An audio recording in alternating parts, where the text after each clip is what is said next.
Hi everyone, I'm here today with Steve Troy, and I have a real treat for you because Steve, taught in the original Pilates studio beginning the year after Joe died in 1968. So we're here and Steve's going to tell us all his stories about being in the studio. How did you end up in the Pilates studio as a teenager, right? It was an interesting story.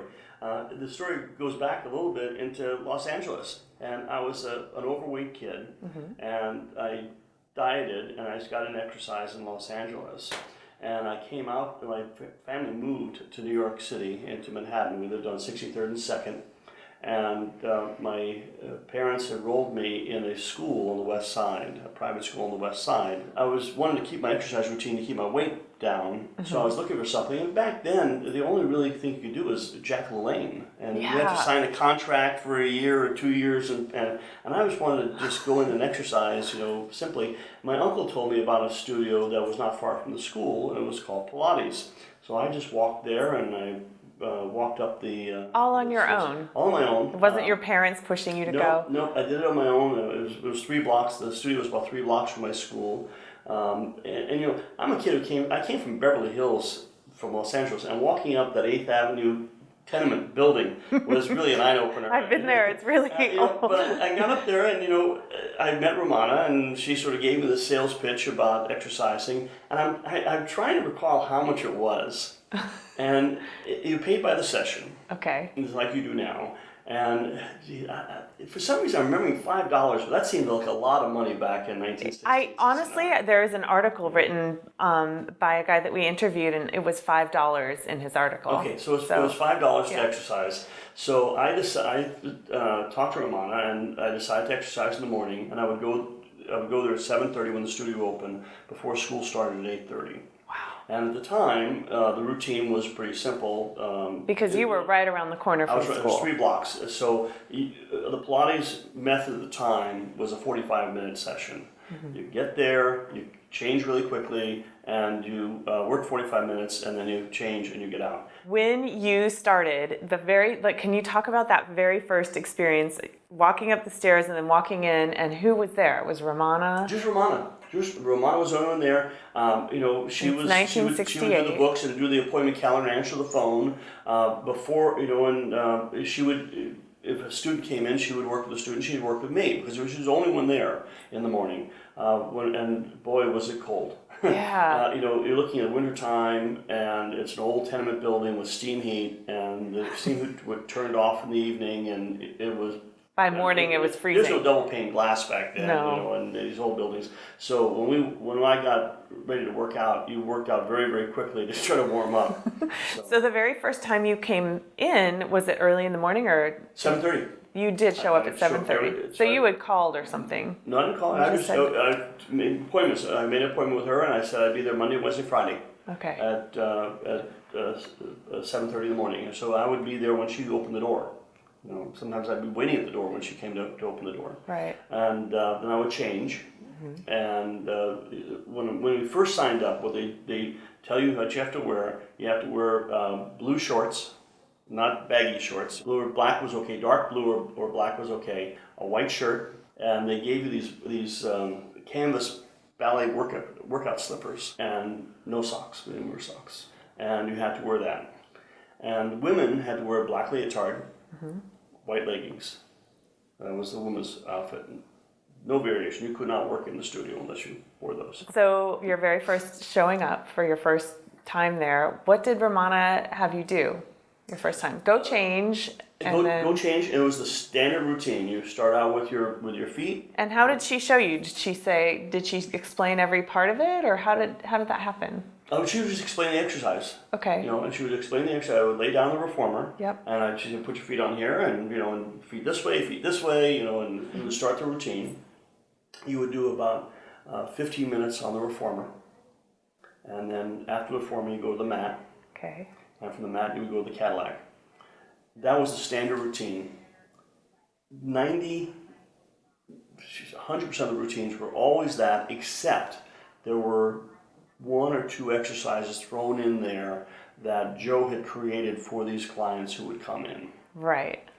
My routine was always very standard, and and I'll explain how my routine changed a lot very quickly. Okay, so you do your first lesson with Ramana, and did she just sort of turn you loose after that? Like, did someone stay with you every time, or Somebody stayed with you every time. You did not go through your routine without someone with you? Right. One of the things that I've understood is that in Joe's studio, a lot of people came and knew their own routine and sort of did it on their own, and they only learned for a few lessons with Joe until he felt like, oh, they know what they're doing. And then he would add things to it once in a while.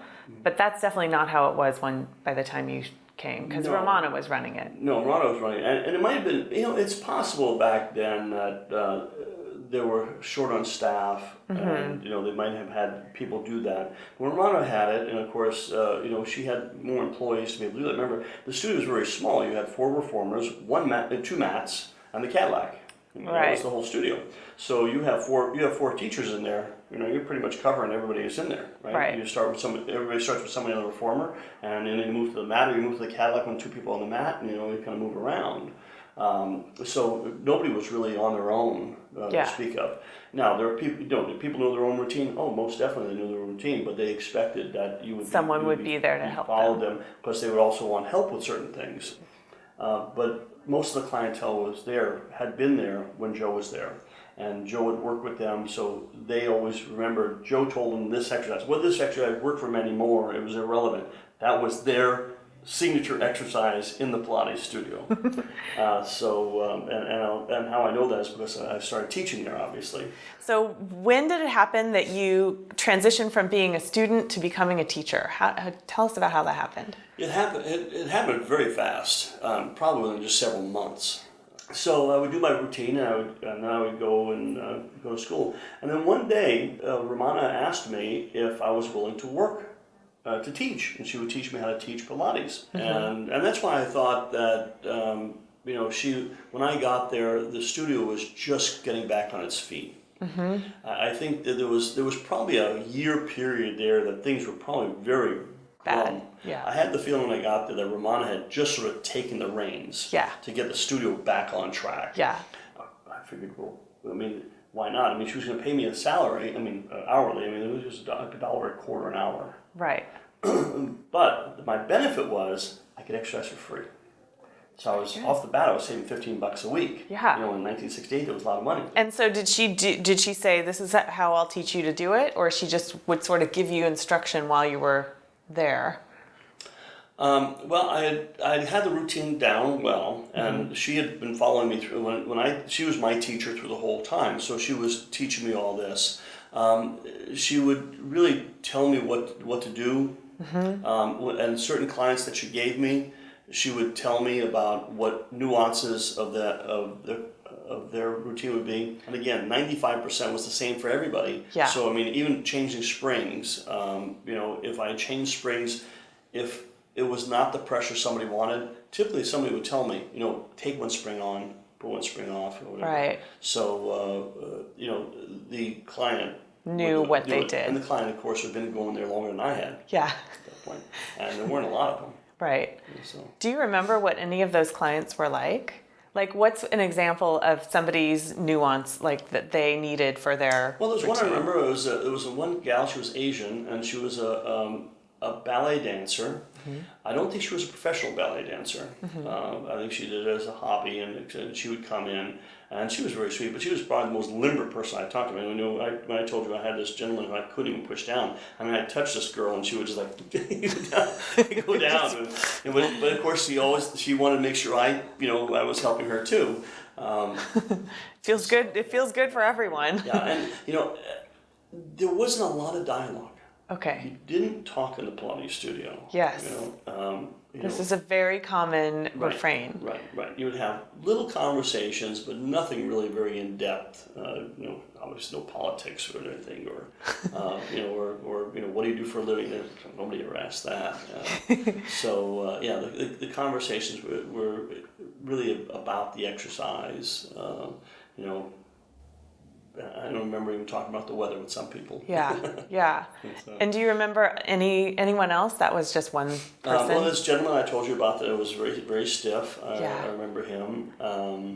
And nothing really. No one like famous was coming during the hours you were there. No, and the only famous person I even knew that would possibly come to the studio I would have been excited to see was Susan Farrell. Yes. Who was the prima ballerina at the Yeah, the Met. Suzanne Farrell, exactly. Suzanne Farrell. And, because Romana, I used to hear Romana talk to her on the phone. And I always, thought it was kind of fun if she came, Yeah. somebody, a sort of celebrity back then. And, but she never came to the studio. Oh, darn. What did your parents think of all this? Well, I think it was such a unique thing that I think my dad thought it was pretty interesting. My dad liked unique things, and Pilates was definitely unique at the time. Did they ever come to the studio? No, they would come there, and sometimes when work was out. I taught at the studio for 2 years. I left in 1971 to go to college down at the University of Miami. Romana was hoping I would come back. She wanted me to come back in the summertime and teach in the summertimes. And she also was hoping that I took up physical therapy. And she wanted She wanted me to come back to the studio after I graduated with a physical therapy degree and teach in the studio. Steve, why do you think that Romana wanted you to study physical therapy? I think she had this notion to bring it to Pilates to the next level. Romana. And I think so much of Pilates was designed for people who are injured. It wasn't really an exercise routine like we know today. A lot of people who came there with sports injuries or dance injuries, and and wanted the stretching and things. So I think she saw somebody like me coming back with a physical therapy degree to be able to provide another avenue for another layer of right. helping those type of people. I see. That's not what I wanted to do. I went there as a business major with the intention of becoming a lawyer, actually. But I stayed in business there. And summertimes, I never went back to New York. My parents at that point had moved out of New York and moved to Atlanta. And my sister had moved to California, so that's how I wound up in California. So the summertimes I spent out in California as opposed to New York, because I had no place to stay if I went there. Back. It wasn't if my parents were still there, I probably would have gone back, and I probably would have worked in the studio in the early 70s. Yeah. Huh. But I did go back. I went back to New York in around 1976 and was shocked when my sister-in-law told me about the Pilates method, and she was going to Pilates on Fifth Avenue.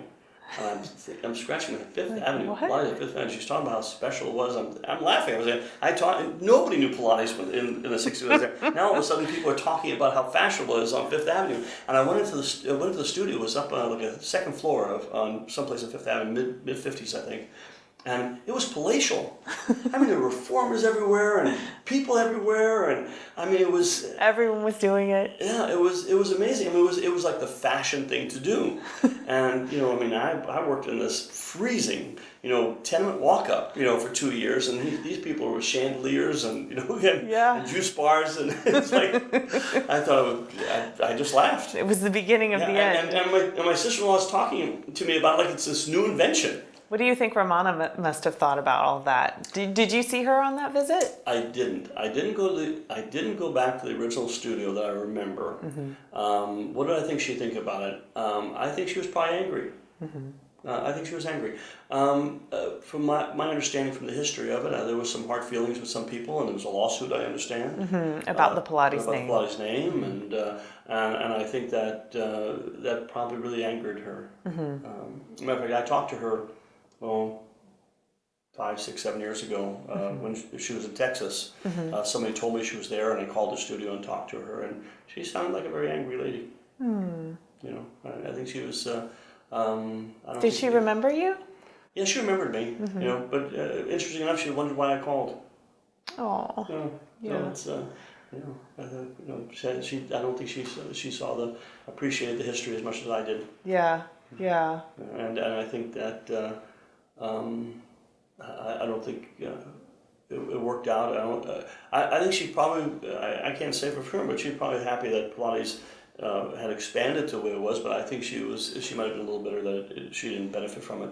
When I trained with her, she really felt that she needed to pass on what Joe had Oh, sure. Yeah, I can see taught that, yeah. and what Clara had taught, and that she really didn't see a lot of the other Pilates being taught as authentic. So Oh, I can see that. I that can was see that, part yes, of yeah. why that lawsuit happened, Yeah. I think. Okay. Yeah. Because I can see that because when I see Pilates today, and I know that it goes into different names now. Pilates this and Pilates that. You know, people are adding names onto this Pilates method, and that was not what the system was all about in the '60s, or what Joe was. And I told Joe was pretty stubborn from what I understood. You know, and it was you know, I mean, if he was going to design something, he had it, and it was for a specific reason for he was going to do that exercise for somebody. For that person. Right. Can you tell me a little bit more about the equipment? There is some understanding that originally Joe had wooden equipment, and I've visited someone who owns a lot of it, and he had a bunch of it in Beckett, Massachusetts at his summer home, and so this equipment is original from the studio, and it's all wood. But then at some point it was switched over to aluminum reformers or metal reformers. Do you have a memory of what the equipment was like? Oh, sure. When I got to the studio, they were all metal reformers. Okay. And the only time I saw the wooden reformers were in pictures from a studio they had. I think it was in the 40s on 6th or 7th Avenue. There was an older studio before the one we were at. And you see Joe on that equipment. You know, I used to have a series of all those pictures. Yeah. Clara gave me, before I left for college, Clara gave me a whole stack of his original pictures of all of his exercises, you know, that he did at the original studio, and those were all wooden reformers. Do you know where those pictures are? You know, I mean, I had them through college, and when I think I wound up losing them when I left college in 1975. Yeah. You know, she also gave me some exercise equipment. She gave me springs and some handles and some leg straps and things, so I could continue. You know, because as I said. You know, she knew you could do that while you're traveling. Joe felt if you kept some springs with you, you could hook them up to something and do your Pilates, you know, like reformer things with the arms, and then do your mat exercises and keep up Pilates when you're traveling. That's great. And so then the catalytic, so the reformers were metal, and then the rest of the equipment was just the original equipment that had been there, or? No, the reformers were metal. There were 4 reformers that were metal, and then the Cadillac was metal, and then you had the 2 mats. Then there was some other wooden equipment that was really only used by me to dust it off, because Joe had invented this piece of equipment, this exercise, but nobody could do it. But being so young, I could do it. Wow. Joe had designed a lot of different equipment for single use. For certain clientele that came in, he would create a certain piece of equipment for that client. Oh, wow. And again, going back to how the client was, you know, they knew their own routine, but the routine was standard. I mean, you had 95% of what you did in that studio was every bit the same. 5% was something that was customized by Joe for you to do. Right, for your own body. For your own body. And because people came in there with sports injuries, you know, whether they're dance injuries, because he did a lot of dance people. So, you know, some people had some medical conditions. I remember one gentleman had a back that it must have been fused. I don't remember him having any stars on his back, so I don't think it was Harrington rods. But I mean, this, you know, when we did, you know, sit-ups, Yeah. reach out. One of my jobs too was to go behind them and push them down gently to get them to push us. This guy, it was like a tree. Wow. With all my force, I couldn't move this guy. So we had different exercises for him, you know, and it was some kind of medical condition I guess he had. I never asked him about it, but you know, he had a specific couple of exercises that Joe gave him that would accommodate him. Okay, so then do you remember there being a tower, like a guillotine type of thing with a mat that folded down and then a bar that was on springs and... There might have been. There were a couple things against the wall that, again, a lot of the stuff was not used by anyone. Right. And I should say that 99% of the people used, when I was there, used only the 2 mats, the reformers and the Cadillac. And not a one-to chair or any of those chairs. No, they didn't. Now that didn't mean that it couldn't have happened, you know, sometime during the day. Remember, I came there at 3 o'clock. Right. You know, to teach till 7. Somebody could have come in at lunchtime. Yeah. and use pieces of that equipment. Not that I ever saw or ever saw it moved anyplace else. Right. Some of the equipment I would use myself that Clara would put me on to show me, an exercise that Joe did on this particular piece of equipment. And then you were telling me earlier that Clara lived across the hall. Or Yes, yeah, Clara next lived door. across the hall. She, as you walked out of the studio, it was right to the right, and she had an apartment there that she had with Joe. So they had been there for a while, I guess, from the studio before. And she brought me in and gave me a little tour of the apartment one day. And as I was mentioning, she brought me into the bedroom to show me where Joe had drilled holes and put hooks in the headboard. In his later years, he had arthritis, and she used to say that he used to lay there in bed and with the springs and just do his arm exercise to loosen up his arms from the arthritis when he couldn't go into the studio. And what was Clara like? Oh, she was a little. She was old then. I mean, I know she was. I think she was probably 80 then. She was, bright smile, gray hair, the little old lady. I mean, and her hands were just. I mean, I remember her hands were just so twisted. But with these hands are so twisted. She loved coming in and giving me shoulder massages. So she would come in and she was going and just knead my shoulders with these old things. Sounds wonderful. It was very cute. Did she teach you too? She did. Clara would come in at different times during the day, and she would see me if they weren't busy, and she'd call me over and start showing me a piece of equipment. Clara would start showing me new exercises, and then Romana would show me exercises, because there were exercises that I could do that no one else could do in the studio. I mean, people who were in their 30s and 40s, there were some exercises that were downright dangerous. Yeah, for sure. So I was able to. Being young and pretty good shape, I was able to do a lot of the things that Joe had done in his younger days. Yeah. I was able, and Clara got a kick out of that. And then show me that piece of equipment, or more likely, I was doing some exercise, and then she would start showing me something else that Joe did. Because again, it was a standard routine. Yeah. And you weren't many of the exercises that Joe designed were somewhat dangerous. And very difficult to do. So Romana, at least, didn't want anybody to do this exercise. Clara looked at me and she saw me being young, and I guess she saw Joe being young. She decided that she wanted to teach me some of these other exercises. If you had these pictures that you had, and I've seen them around with a small little clip of his exercise, Yes. and how it progressed and things. There were dozens and dozens of those in the pictures studio. in there. So there were certain things that you would see on there that she would pull out and she would show me, and then she'd put me in position, and she'd be moving springs and stuff, and she got a kick out of it. Right. And what was she like as a teacher?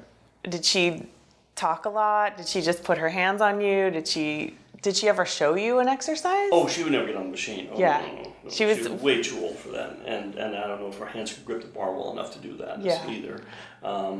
She was quite frail. She was very interesting. I mean, I can see her, talking to me today. But she was very funny, but a little old ladyish. She'd make little jokes and she would say little funny things. Yeah. Yeah. And so she would either massage your shoulders, but I've had people describe that she would do pushes on you, on people's backs. Yes. Well, if I was actually doing the mat, she would something. But she was such a little lady; she didn't really get much pressure in that. Yeah, she was so small. We all, being that she was Joe's wife and she was so old and she was part of the history of it, we all just enjoyed it. Just having her take part. Yeah, for the definitely. most part, there wasn't a whole lot she could offer in that at that age, except for the history of the whole thing. And you were saying that she took you, when she showed you her apartment, that she had pictures there too? Is that what she showed you? She had pictures there. Most of the pictures, of course, were in the studio though. Oh, I see. And there were file cabinets with the pictures. There were some, of course, up on the wall of a lot of the exercises, but most of the ones that people didn't do were in archive files. Oh, okay. What was Romana like? Romana, okay, she was very businesslike. Yes.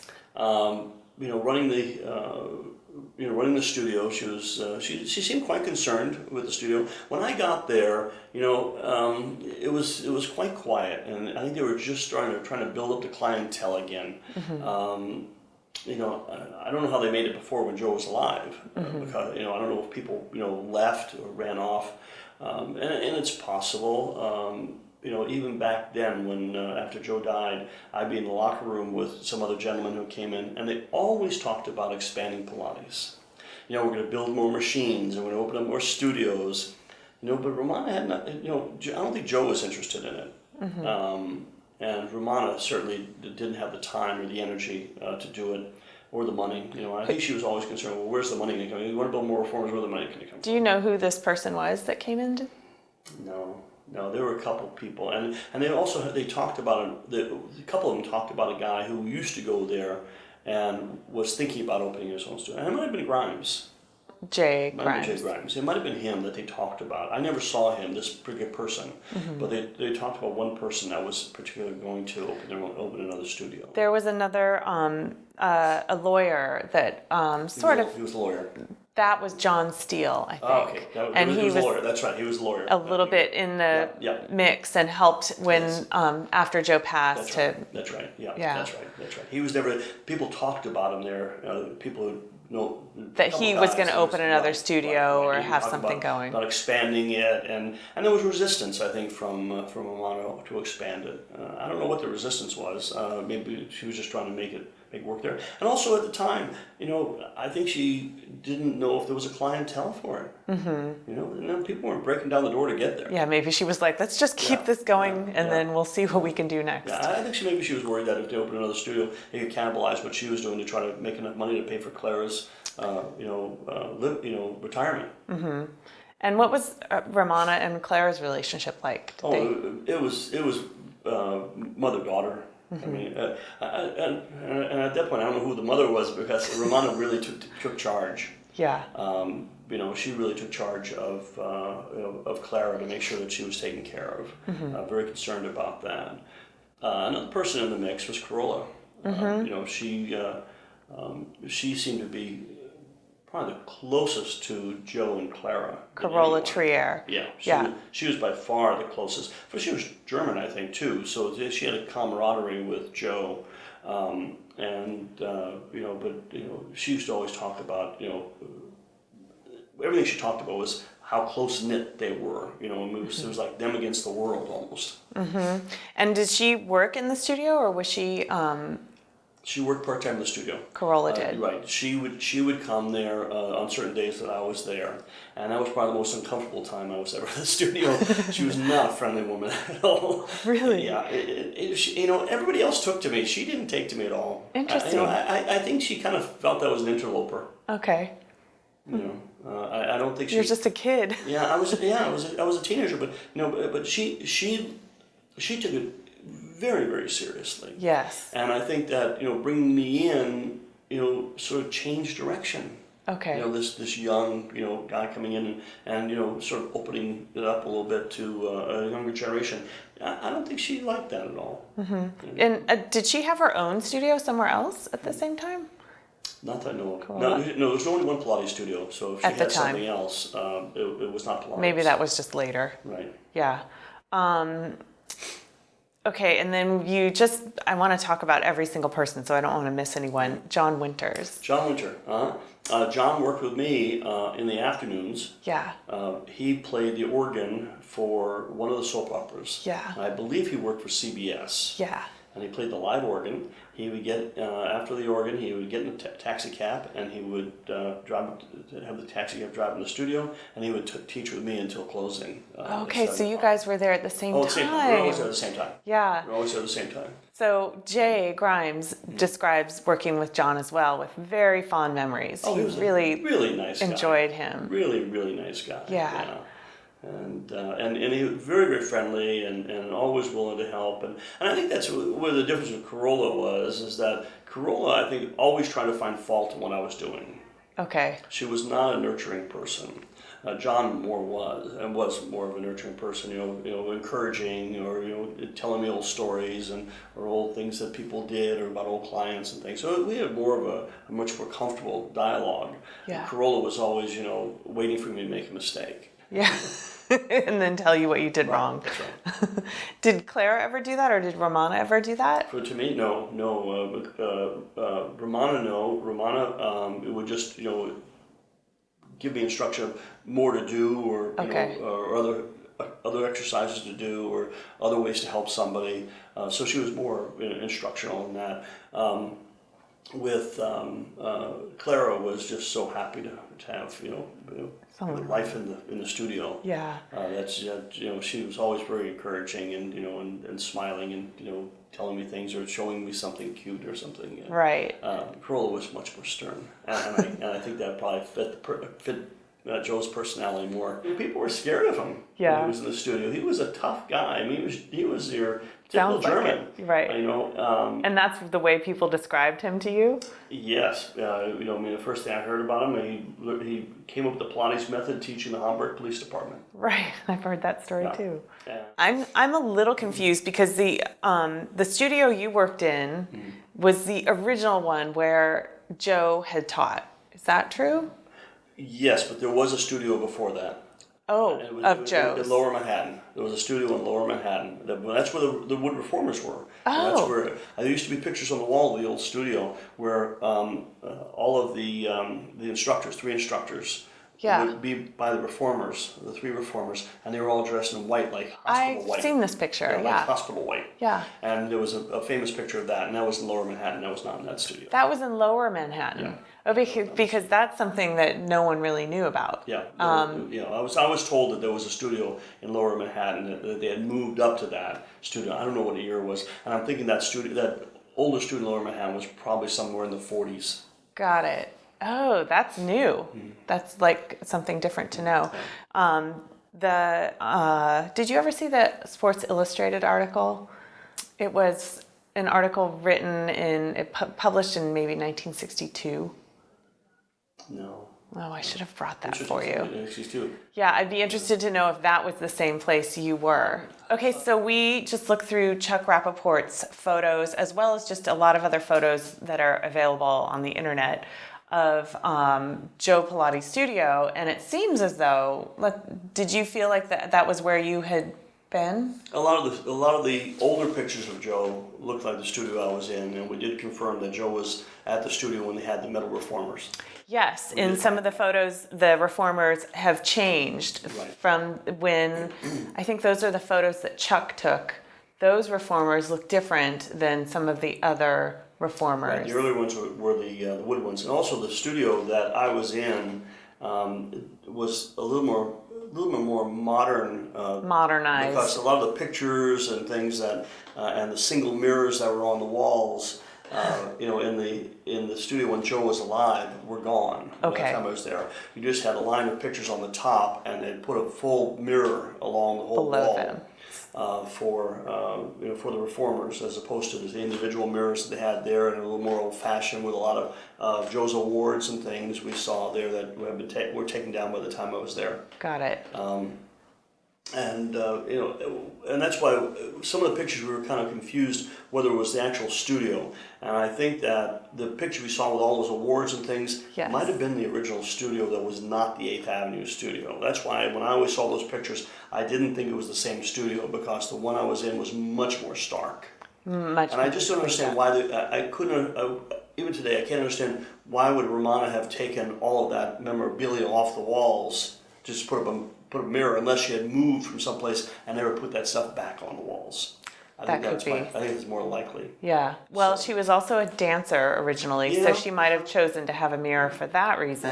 It's hard to say. But Joe gave exercise to all the dancers, so and other sports figures. So from what I remember, I'm almost positive that it was probably Corolla that told me, talked about the old studio. Oh, okay. And said that it was downtown and said that it was somewhere else. Interesting. Yeah, because those photos that you didn't recognize it as well, seemed like it was when Joe was much younger. He had dark hair. Right. And of course, the reformers were much more ornate, which was kind of interesting too. If you notice, the reformers were made out of wood. They were much more ornate. Yeah, they and had then when I got in the claw studio, feet. they were these plain metal aluminum Dark. reformers. I don't know if the other ones broken down. When I was laughed because when I bought my reformers, nobody made metal. They're all wood. And people say, these are original ones. Well, I said, well, not really. Not really the original ones, not the ones I worked on. So they were metal. So, but every reformer you try to buy today is still made of oak, right? Not all of them. There's one manufacturer that makes metal the still. ones I've always sold are the wood ones. Yeah. So. We'll have to hook you up. Yeah. I have two now. I don't need more. You're like, no more. One for my wife and one for me. All right. So. Do you guys still practice Pilates? Sometimes I do. I get in and out of it Yeah. at times. We actually live down in Carmel on Yeah. a ranch, and we have a fitness studio. And I bought 2 reformers for the studio, so we go down there and we work out. But we travel a lot now, so it makes it even harder. Yeah. Do you do your mat ever when you're traveling? The funny thing, I don't do the mat, and even in the studio we have now, where we have a Pilates instructor on site, we rarely do the mat. Yeah. And because I think people just don't want to do the mat. It's hard. Well, I don't know. I don't think it was any harder, but I think people thought I think people think if you're paying for it, you really should be getting a machine with it. Right. So, I think there's a uniqueness to the reformer that people go there because of that uniqueness and that type of exercise. When you go to the mat, the mats are the exercises are similar to many other exercises you can do. Yeah. Right? So I don't think that, as a matter of fact, when I've done the mat with people, there are many exercises that people tell me to do on the mat and leave out other ones that were like staples. And I couldn't can't figure out. They never do. Well, tell me about that. So when you learned all these things, there was a specific order? There was definitely Sounds a like? specific order. Yeah. Oh yeah. You start, of course, in the reform. You start with legs, and you move to the hand, arms, different things, and it's. Did you do the 100 on the reformer? People ask me about that. Because they do the 100 today, and I try to think back whether I did the 100, and it seems people talk about it so much today. I know. That they think it was an original part of it, and I don't remember doing the 100. Of any of my exercise back then, and I'm thinking maybe we didn't do it because it just took up too much time. At the beginning of the reformer or on the mat, you don't remember doing it on the mat?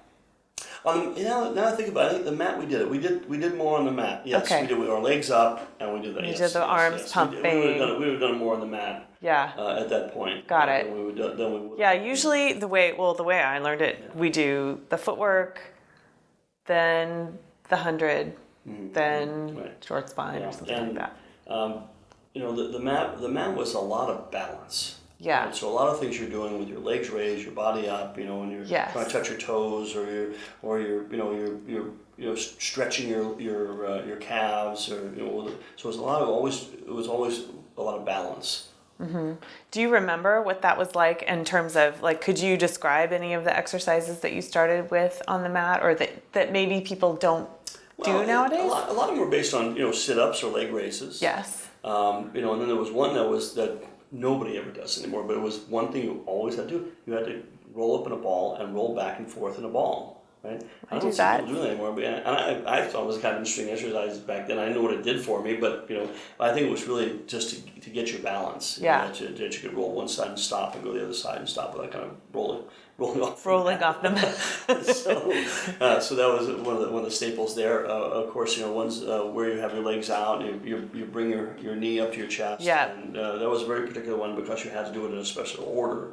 You make sure you had, you bring your outside hand is on your knee and your inside is on your ankle. Yes. You make sure your other way, twisted. outside hand on your ankle. Outside hand on your there ankle. You go. And other hand on your knee to make sure that you brought your body in perfect alignment when you stretched it back. Yeah. That was the important part. That was some of the things that we had to watch for to make sure we do that. And at the same time, you make sure the shoulders were down, and their back was straight, and all this. So.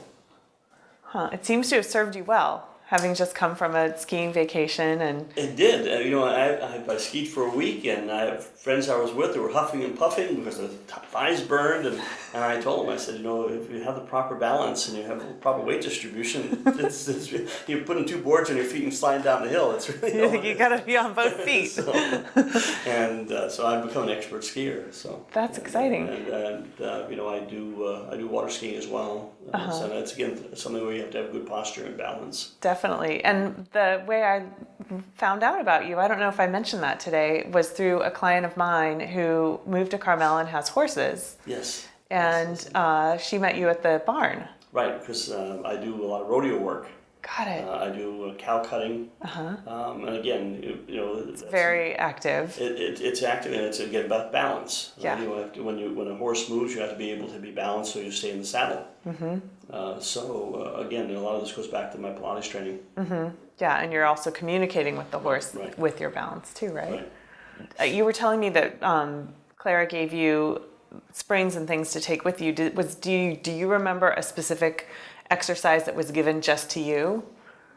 Well, there were a number of exercises given just to me that Joe had come up with that nobody else in the studio did. Right. They were deemed to be a little more dangerous for people. And again, I was young. I was in good shape. Fit, I was thin. I was not overweight. A lot of some people came in overweight. Although overweight back then is different than overweight back now, right? So there were a lot of certain balance exercises that were given to me because I could muscle my way into the right position to get good at it. Yeah. I remember we used to, it's one of the things that we used to do when things were slow. We used to get and do headstands. Literally with no arms, no headstands. On the floor? On the floor, on the mat, yeah. Wow. Just for fun. Just for fun. Just to see if we could balance, right? Who's we? You and... John and myself would do. What was John like? So he would play and do things with you too? Yeah, he was older. John was older at the time. I'm trying to remember how old I think he was. He was probably in his 40s. Right?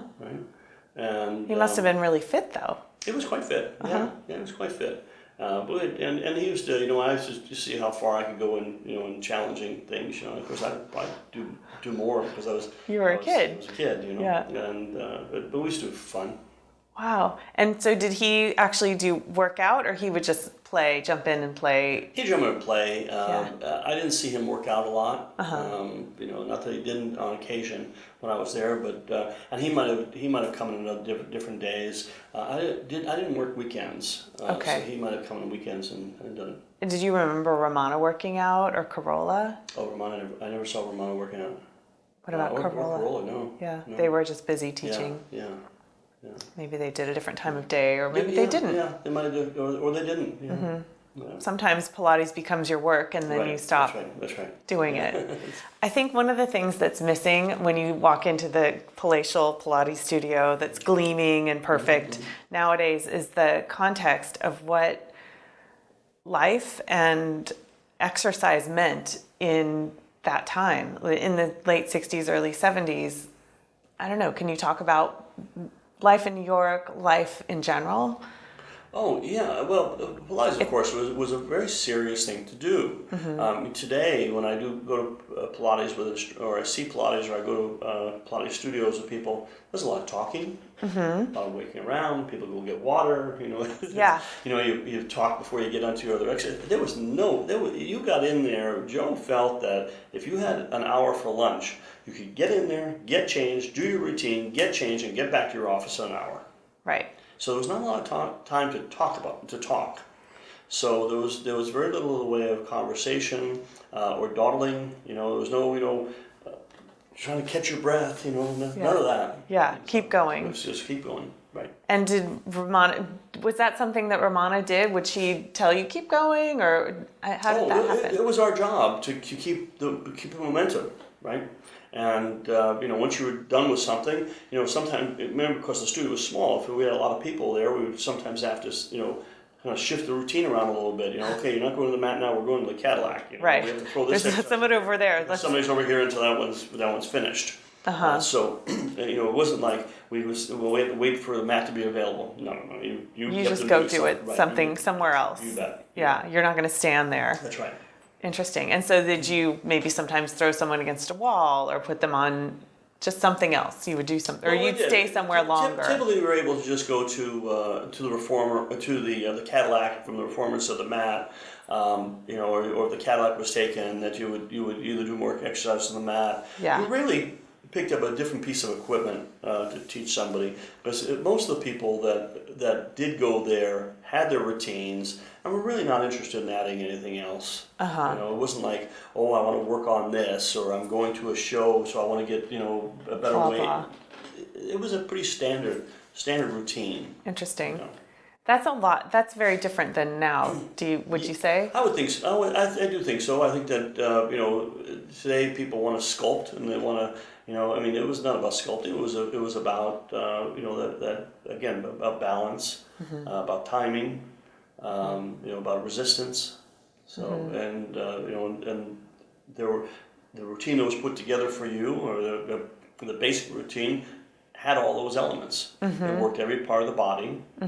So I don't think anybody saw anything that they needed to accentuate a certain exercise. And the most we would do is we would maybe put more springs or less springs, and that was done for me a lot. Where certain exercises are easier with more springs than there was with less springs. Right. So, I get to the point where they almost have no springs. I was doing like this, and, trying to bring the carriage back. I think that's the star. Right. So. Yeah, that's tough. Yeah. So I was one of those ones who would do it with a very, very low resistance. So I was, and I would just use my body for resistance to, Yeah, and that's when you're really strong. So one of the things I'm curious about is that you've been describing this order of reformer, mat, Cadillac. In general, that was something that you would that you would do in your routine.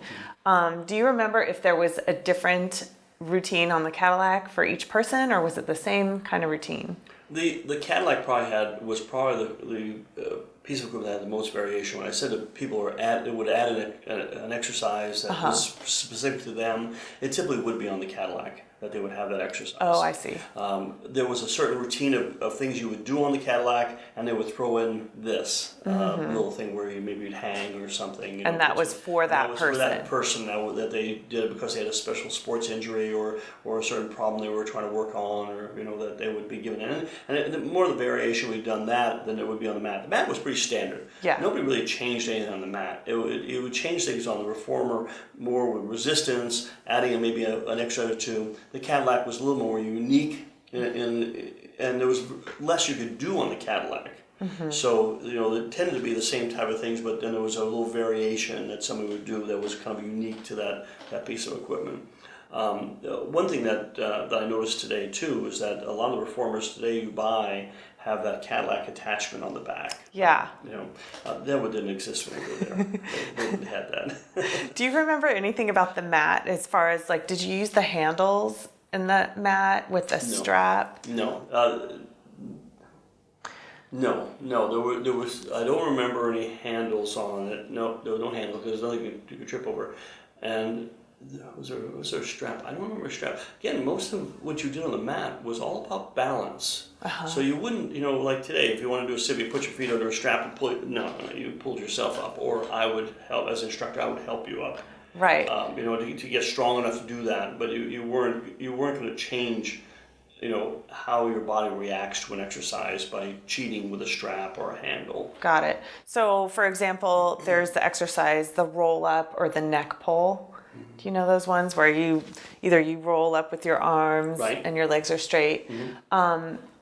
So people didn't actually have to put their feet under a strap for that. They just rolled up. Not that I remember. Again, it was something that we would either modify it for them to be able to do that, to do it right, instead of having something that they could cheat to get it up there. I know what people do. I know when you're trying to brace your feet to do that, but the idea with this was was to try to get the balance. I mean, typically you have your feet off the mat. Yes. Right, and try to come up. Yeah. And so I would maybe hold their feet, Down. a little bit, not down, but hold their feet up, or I'd hold their feet down. I mean, Depending on the depending on exercise. the exercise or what they needed, and work them to the point where they could do this well. Right. And that was, and I think that as a young kid, who would in LA, and I had done more weight training type exercises, to do this one, which was much more elegant, let's call it. You wonder, is it really doing anything? And so, but when you get to the point where you can, just have your feet straight up and go straight down and or I mean, you teaser. really realize how much resistance you've gotten, Yeah. how much training you're really getting with the exercise. Yeah, and it's truly a deep conditioning. Right. So it's not like you're not muscling through any exercises in Pilates. Other methods, of course, of the time, and even today, are you muscling through these things? Yeah, for sure. And I hope I gave you good information. You gave us such amazing information. Would you mind if When you think about it, it was 2 years of my life. I'm 62 now, so it's like, it's amazing how that 2 years became so important to certain people. It really is amazing that it's become. Do you think that Joe would be happy to see how widely his method has spread? Yeah, I think he would be happy, but I think he would be very unhappy about the lack of control that he had with the basic. But again, he didn't see it as a fashion statement. He saw it as a medical method, of life. And today it's I do Pilates is fashionable. It's fashionable. Yeah, it's almost like a brand that you wear. Right.